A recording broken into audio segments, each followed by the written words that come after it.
Well,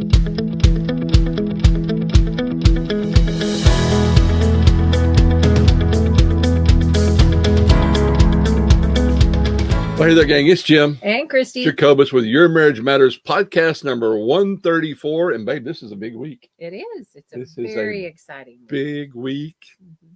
Like, why is it such a big week? Well, there's several things that are going on. On Valentine's Day, which is Monday, obviously February 14th, right. We will celebrate 35 years together. 35 years on Valentine's Day. And what else? Well, married in a hot air balloon on Valentine's Day, too. Yes. I always like sharing that.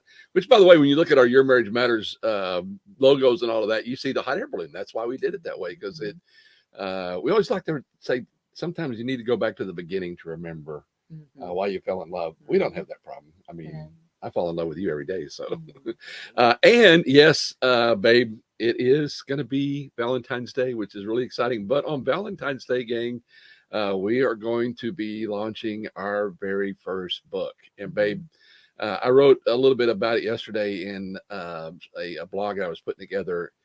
And, you know, the old saying is there's two times when you should do something. One is when you should have. We probably should have written the book 15 years ago, 20 years ago. The other time is today. And so we actually have our book coming out. We're really excited about it, gang. It's Your Marriage Matters, 52 Great Conversations to Build a More Vibrant and Healthy Marriage.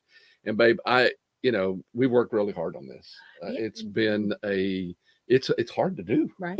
One of the things that a lot of times we'll say is, and we say this a great deal, marriage should be where both people are contributing 100%. Yeah. So it's 100-100.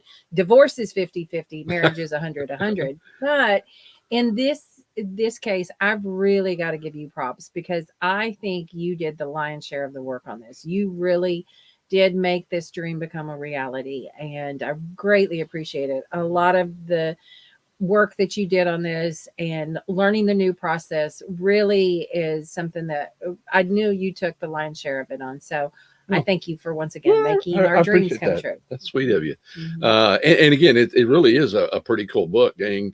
In essence, we've put together 52 conversations. They're a guided conversation, and each one of the conversations may have 2 or 3 different things to discuss with each other. Mm-hmm. We cover a lot of topic matters there. We talk about money, sex, family, parenting. Which is your favorite chapter in the book? Well, actually, my favorite part of the book isn't a chapter in the book. We actually had Jason write the foreword to the book. And you're going to get me crying again. I know. Oh my gosh. It was so sweet. Oh my gosh. That a lot of times, I don't know that when I get a book, I just start in on the book. I would probably a lot of times not read the introductions or the foreword. And in this case, it was just so sweet that is probably one of my favorite parts of the book. I couldn't agree with you more. And again, we asked our son, Jason, to write the foreword to the book because he knows us the best and he's watched us through all of these years. And when he sent it to me, he was like, I'm sorry, I kind of got writer's block. And I read it. I was like going, writer's block. You should always write with writer's block. So such talent. Yeah. And again, I said this in the blog post that I wrote yesterday. I mean, I love the book. I think there's some just great conversations in there. We're going to take you deep into some subject matters that maybe you've struggled to talk about, things that we've struggled through the years to talk about, things we've worked with other couples to talk about, things we learned from our Prepare to Last classes. I mean, all these things we've learned to put these conversations together. But my favorite chapter is a chapter designed to kind of lighten things up. Let's talk about some fun things. Right. And we talk about, favorite movies and concerts and all of that. So, gang, we're really excited about the book.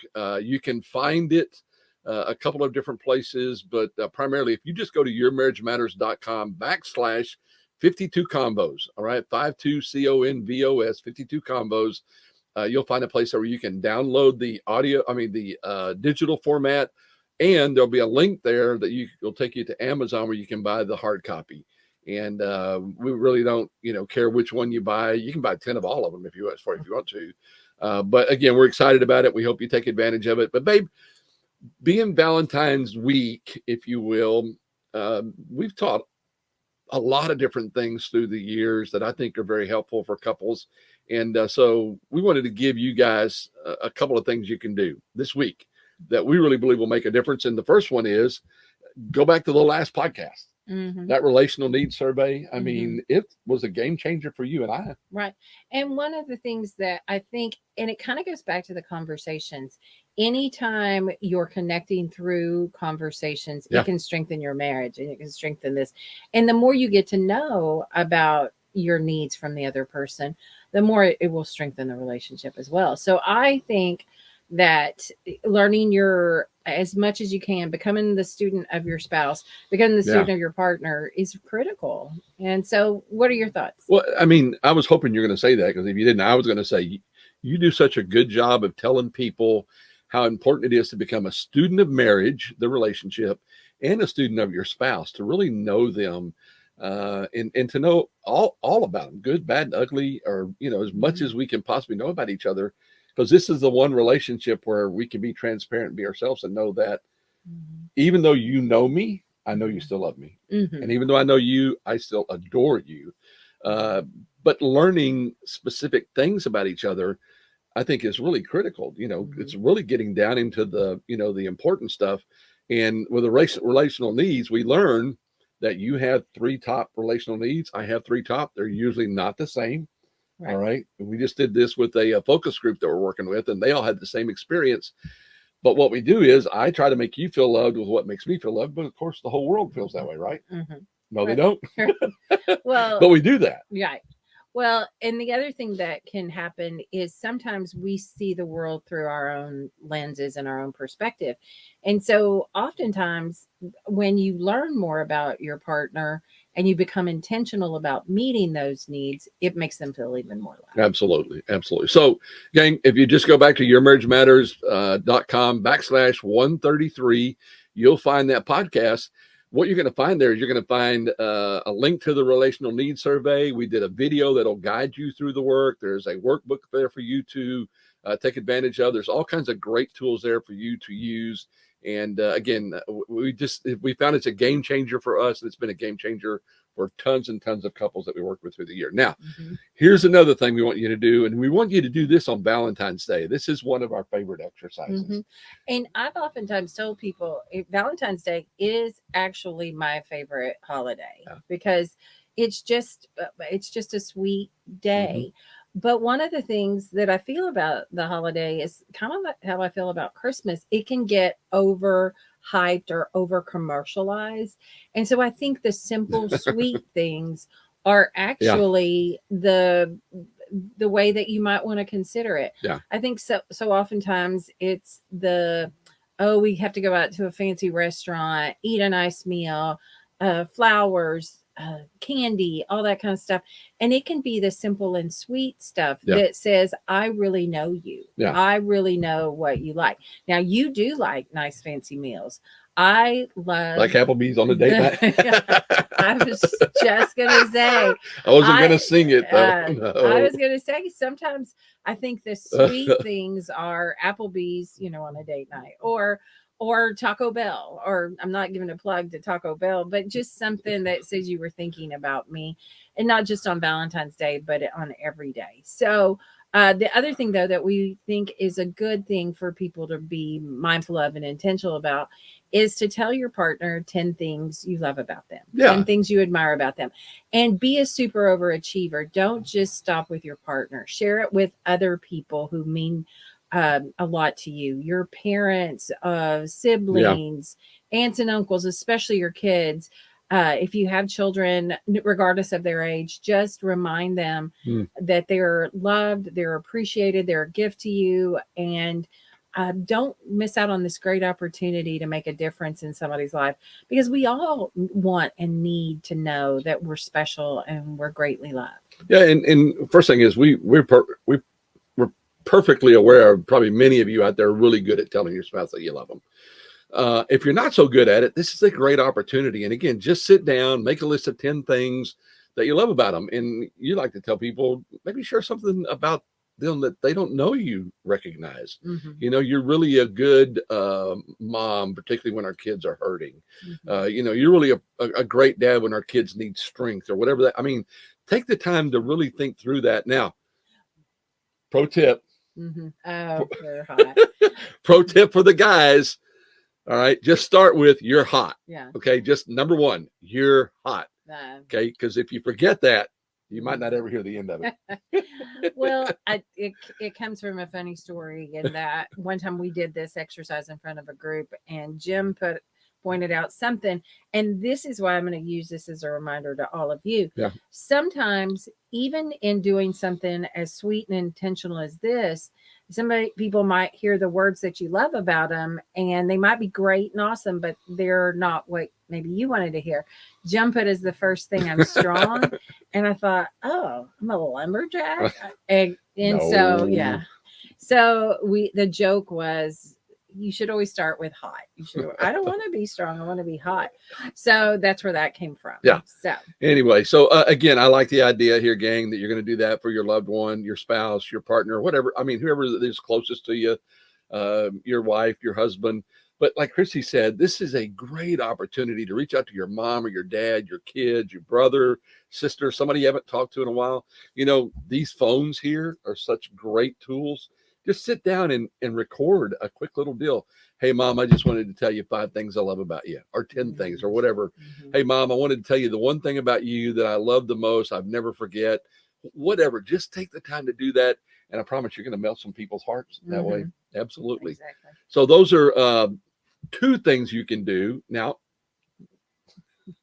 shameless plug here. Oh, I was like, You could buy the book. mm-hmm. All right. You could actually buy the book and send it to somebody, either the digital format or the printed format. You could buy it and start the process of going through these conversations with your loved one.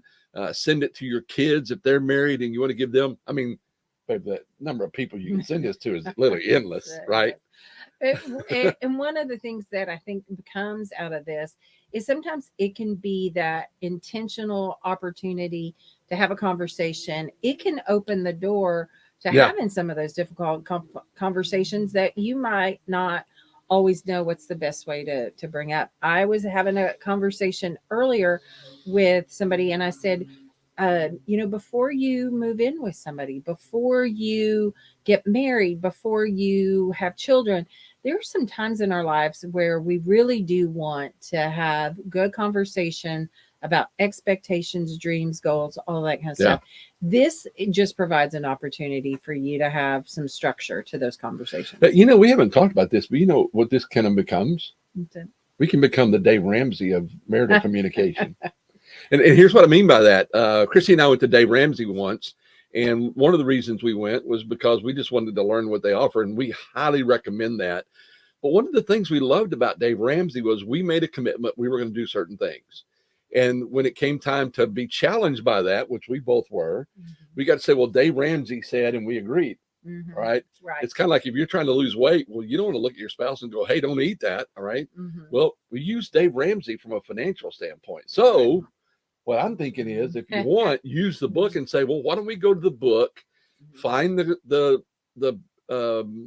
chapter on sex, and let's pick out one of those conversations and let's just see what we come up with. Yeah. And you can say, well, the Jacobus has said we should talk about this. Mm-hmm. Well, how about that? There you go. And the other thing, kind of going back to what you said, is you don't want to be a lot of times the person who tells your spouse no, or makes them feel guilty.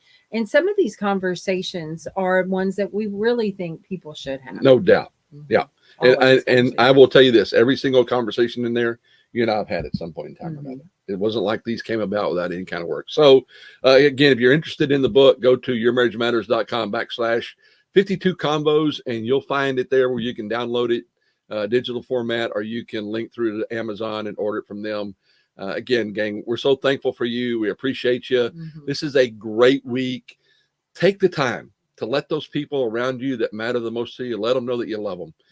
More importantly, this particular person right here, I pray every morning with Christy that God will give me a way today to make her feel loved. And I think that is as good a calling as there is to make sure that we do that. So thanks a lot for being with us, babe. This is a great week. It is. I want to tell you so much all the time. I love you. I love you.